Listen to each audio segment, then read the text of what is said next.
Welcome to Module 1 of the Get Confidence course.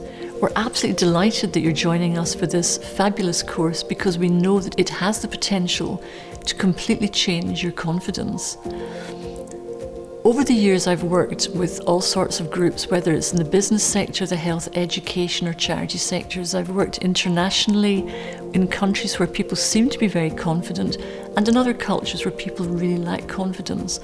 But the truth is, when I've done feedback or asked for people to tell me what they felt about their confidence, 94 to 97% of people all over the world would say that they felt that their confidence was shaky and they really needed help to grow in the kind of confidence that would help them achieve their dreams. Even just the confidence sometimes to go out and do something. So what I want to take you through in this module are a couple of models which will help you change direction with your confidence, to change it from lack of confidence or competent confidence into rock solid, authentic confidence. So we're going to relearn how you do life so that you can shift it from lack of confidence or shaky confidence into really rock solid stuff. Let me start you with the first model. We're going to look at a model called the cycle of works, and it's in your workbook if you want to get that open so you can make notes as we go along. And the cycle of works, you'll see from the model, it starts off in the top left-hand corner with achievement. You achieve something.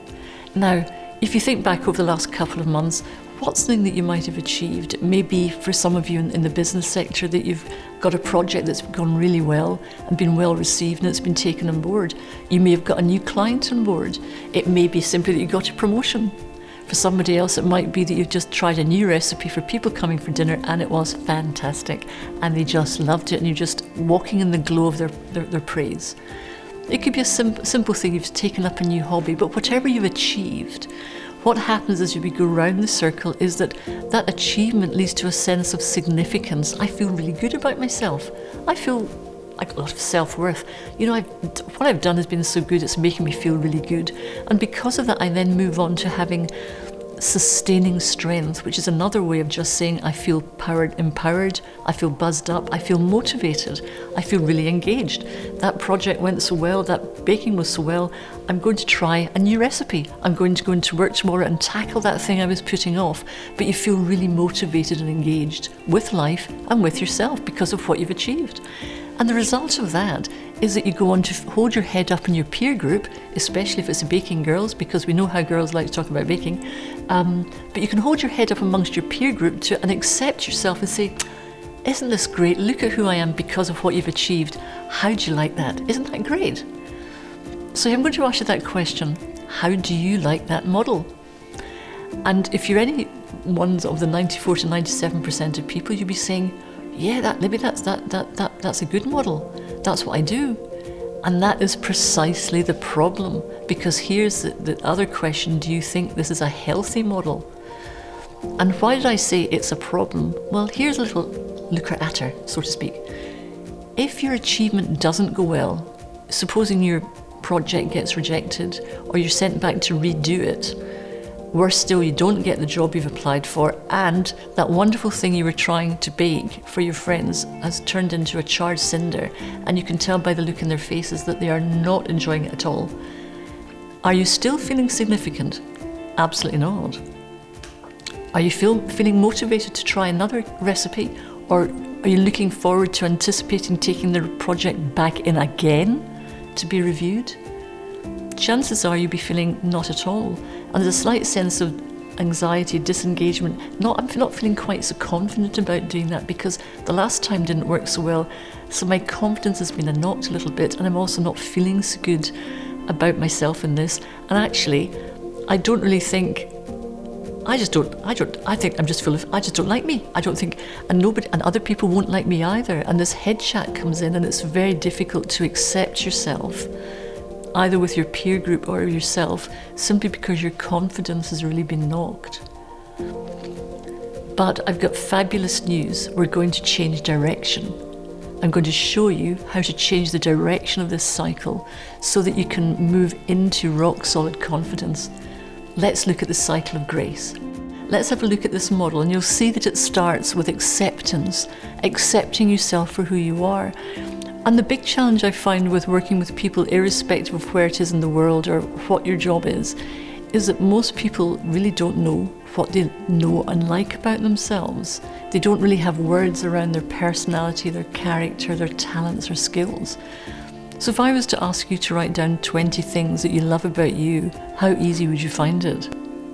Yes, I can see your reaction. And the thing is that the truth is that 94 to 97% of people would say exactly the same. People stand up and you're asked to speak for 5 minutes on what you love about yourself, or even actually 1 minute. We do this for 1 minute. And you'll see from people's body language that they feel embarrassed or they find it difficult. Many people struggle to find 1 or 2 things about themselves that they like. Some people go to have 10 or 20. They're that 3% who really have thought a lot about who they be.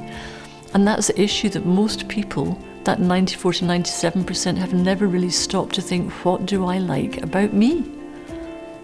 And so by fleshing this out and saying, what do I like about my personality? Finding words to describe your wisdom, your integrity, your honesty, your tenacity, your loyalty, you're friendly, you're kind, you're patient. There's loads of words, but by drilling down into finding these words, which actually the truth is, you know what you like about yourself, but the thing is that nobody's really asked you about that, and you've never sometimes really thought it through, and part of it is because we need courage. We need courage to say and take ownership. This is who I be. This is me, and I love me, warts and all. I may have 3 legs, 2 heads or whatever, but it doesn't stop the fact that I love who I am. And because of that, I can move into the sustaining strength, the empowerment, the motivated me to get out of bed in the morning. When we talked earlier about the recipe, you try a new recipe. Well, if you find you love who you are, that the desire, you're much more motivated to actually try new recipes, even if you have failures en route. Because as Edison says, I found 10,000 ways that didn't work before I found the one that did. You don't see things going wrong as failure, you just simply see it as something that went wrong. And because of that, you remain engaged, you feel motivated, and that confidence, that authentic confidence, carries you through into that sense of significance. I have self-worth, I have a value, and I feel good about myself. I feel authentic. I feel my authentic me is somebody that I'm confident in because of who I be. And I can tap into my abilities, my natural talents, and focus on those things, because as I do that and I have the authentic confidence to move forward and try the next step that will take me towards my dream, I will achieve something for me which is a meaningful outcome. And the glorious thing about authentic confidence is that when something goes wrong, when the thing I do goes wrong, as in the cycle of works, we saw with the cycle of works, if it goes wrong, I can feel disengaged and dislike and a sense of failure or whatever. With the cycle of grace, this changing of direction into a habit of loving who you be, choosing to have that confidence, that authentic confidence in yourself, then it automatically takes you in a flow that will take you on to tackle one step after another, leading you towards your goal and your dream. It doesn't matter what the dream is. So we've had this wonderful look at how to change direction from shaky confidence to that rock solid, authentic confidence by choosing to love who you be. And it's so exciting because the impact of this will go into every area of your life.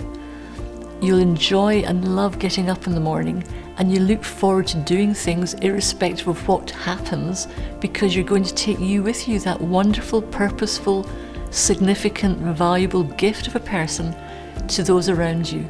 You may not be feeling it right now, but this habit you're building in, I guarantee you, will affect you even from having done this module. It'll be fantastic.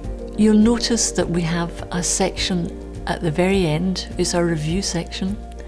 And I'd love you to take what's been most valuable for you from this module and put some of these notes in for that review session, because that's going to be really great when we do a recap at the very end and we revisit session 9. But for the moment, go back over the models, look at the exercises, put the keys from this into the review section in Module 9, and then we'll see you from Module 2.